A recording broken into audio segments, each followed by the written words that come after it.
Olá, pessoal! Espero que esteja tudo bem com vocês. E estou aqui de novo, animada, para a gente começar o nosso novo tema do curso de Operações Unitárias 2. Tá? O tema agora, a partir dessa semana, que nós já encerramos trocadores de calor, nós vamos falar então sobre evaporadores. Tá legal? E aí, hein? O que será que os evaporadores fazem?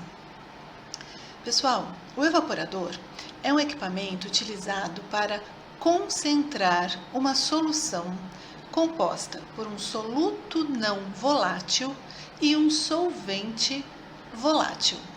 Nós vamos falar sobre isso as próximas semanas, todas as semanas e muitas vezes, quando a gente estiver estudando o conceito de evaporador e fazendo exercícios sobre evaporadores, tá? Então, a evaporação é a remoção do solvente presente na solução.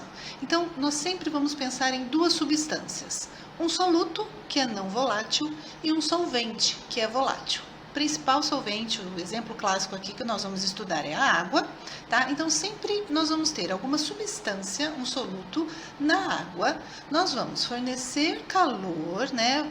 Criar uma situação para que essa água evapore, se vaporize, mude de fase. Está tudo na fase líquida, a água vai passar para a fase vapor, ou parte dela, né? Parte da água vai passar para a fase vapor e o que vai sobrar é uma solução, porém concentrada no soluto quando comparada à solução inicial. Tá legal? Para a maioria dos processos envolvendo evaporadores, o solvente, está faltando aqui, pessoal, o solvente é a água. O soluto é um sólido com pressão de vapor muito baixa, comparado à água, tá? Porque esse soluto não evapora na condição em que o evaporador está trabalhando. E o produto de todo esse processo é, então, a solução agora concentrada. Então, a gente tem uma solução inicial diluída.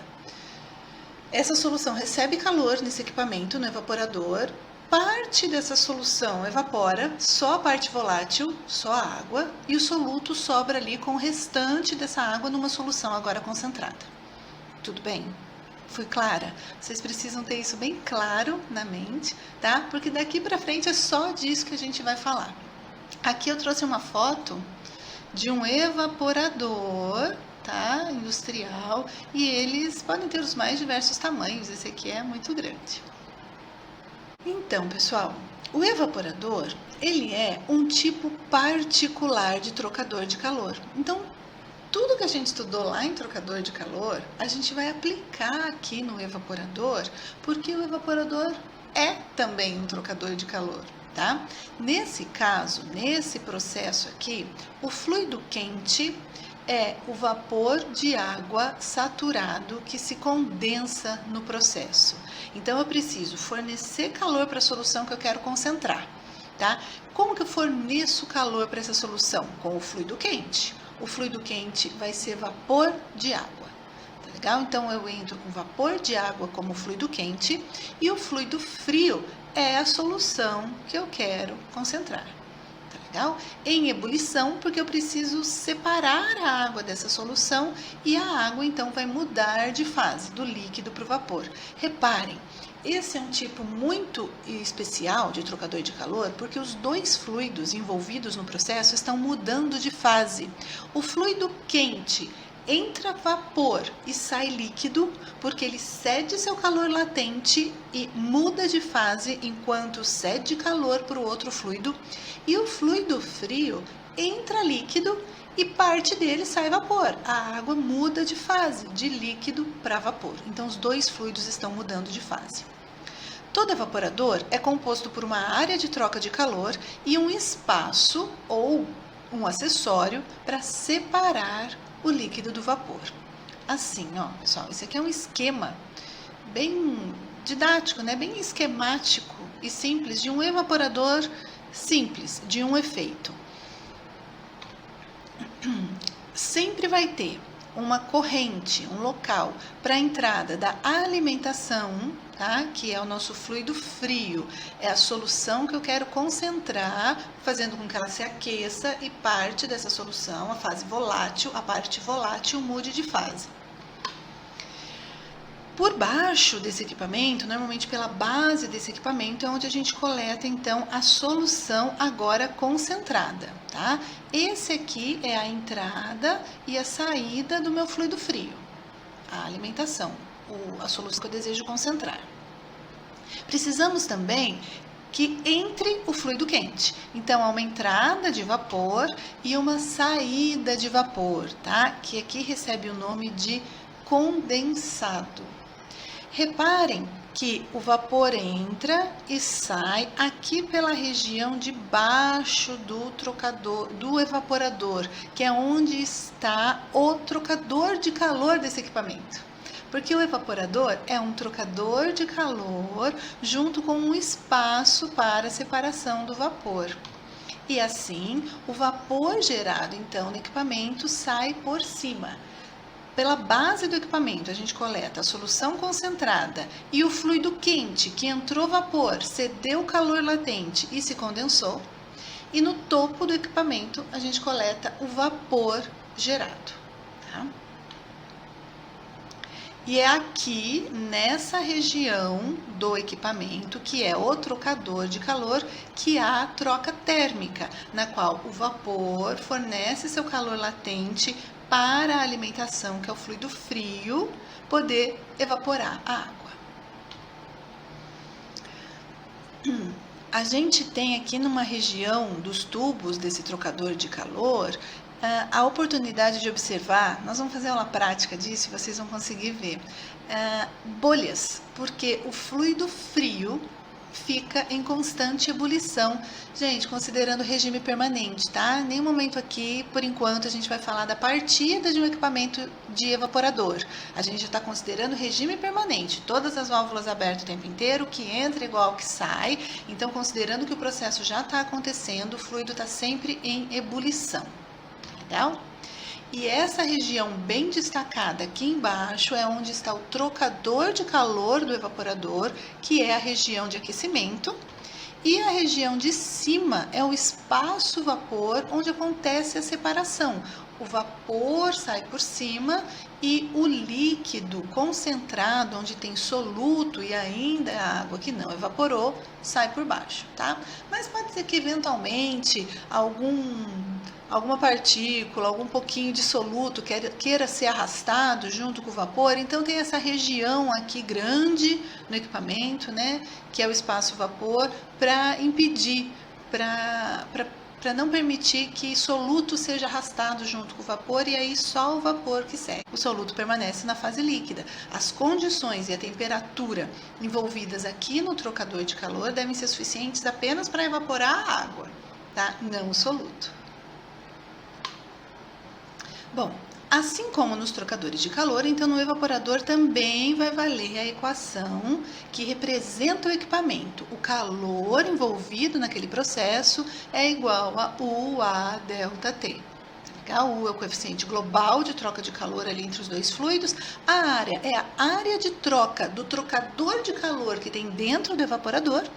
E ΔT é a variação de temperatura aí envolvendo todos os fluidos, entrada e saída desses fluidos.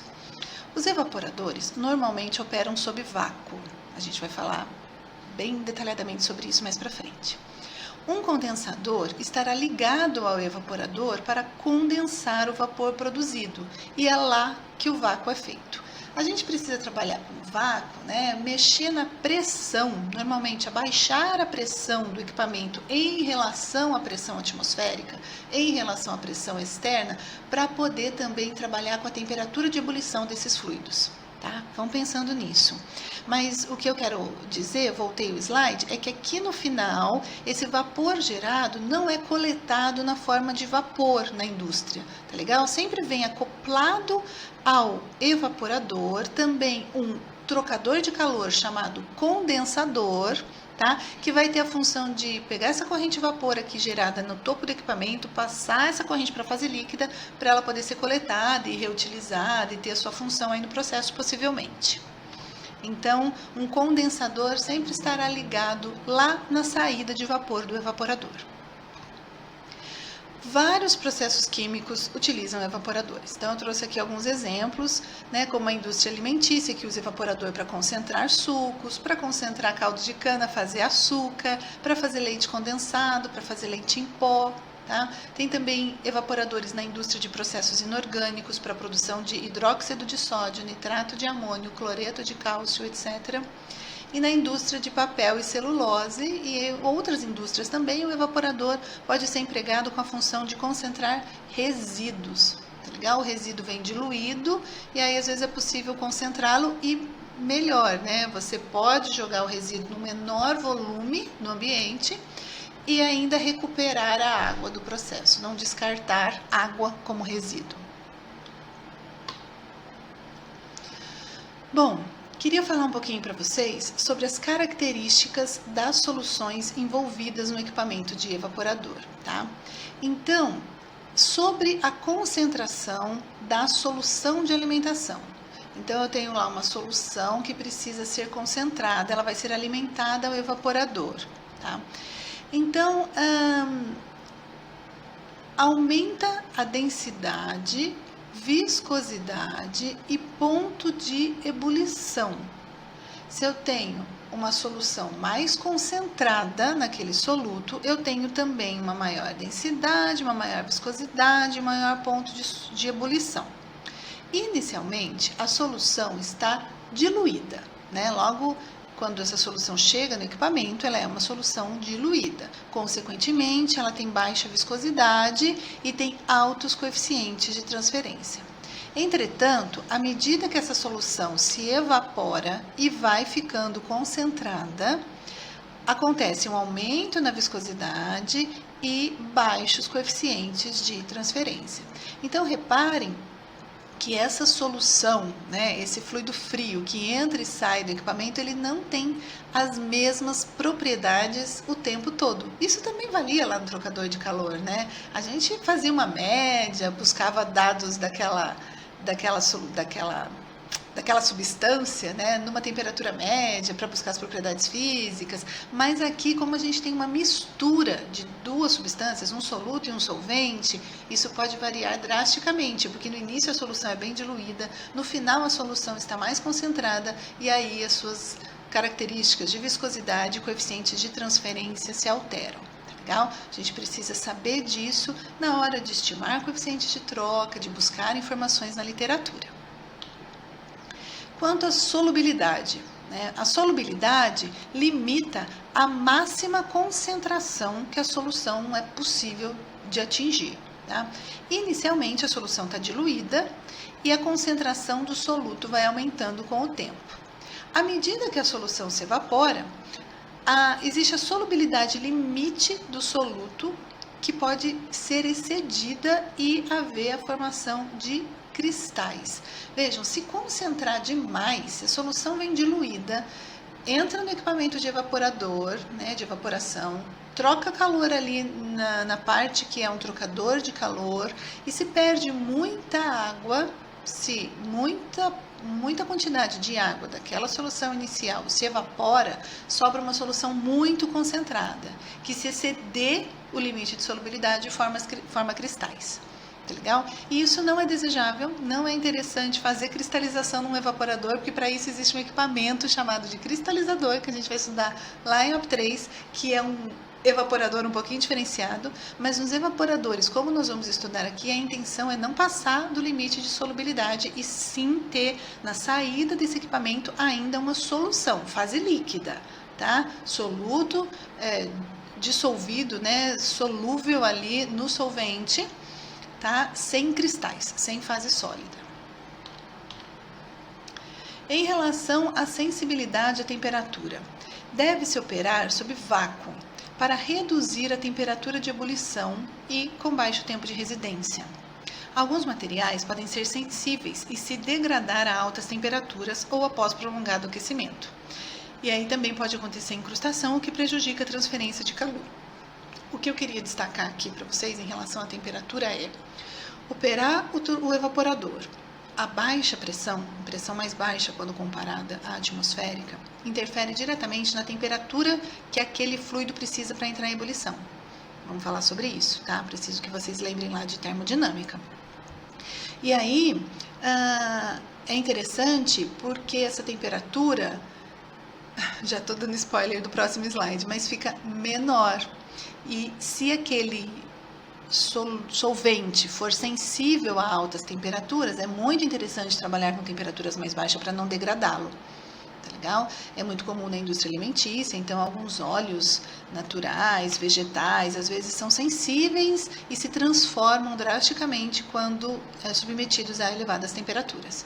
Tá legal? Então tem várias aplicabilidades aí, vários objetivos, várias funções trabalhar com baixa pressão dentro do equipamento. Por quê? Então vamos lá, né? Vamos relacionar pressão e temperatura. Legal? Porque isso vai ser muito importante para um fundamento que a gente vai estudar já, ainda essa aula, ainda essa semana, sobre a elevação do ponto de ebulição. Bom, mas eu quero falar de pressão e temperatura, tá? Porque depois a gente vai precisar desses conceitos. O ponto de ebulição da solução está relacionado com a pressão do sistema, né? Esse era o momento em que eu perguntava na sala de aula para vocês: se eu aumento a pressão daquela mistura, daquela solução, daquele composto, o que acontece com a sua temperatura de ebulição? Né? Se essa substância, se essa mistura está numa situação de maior pressão do que a anterior, o que acontece com a temperatura para eu conseguir colocar em ebulição, mudar de fase essa substância ou essa mistura? Concordam comigo que se a pressão está maior, a temperatura de ebulição também vai ser maior? Eu vou precisar fornecer mais energia, a temperatura tem que estar maior para aquela mistura entrar em ebulição? E em relação à concentração?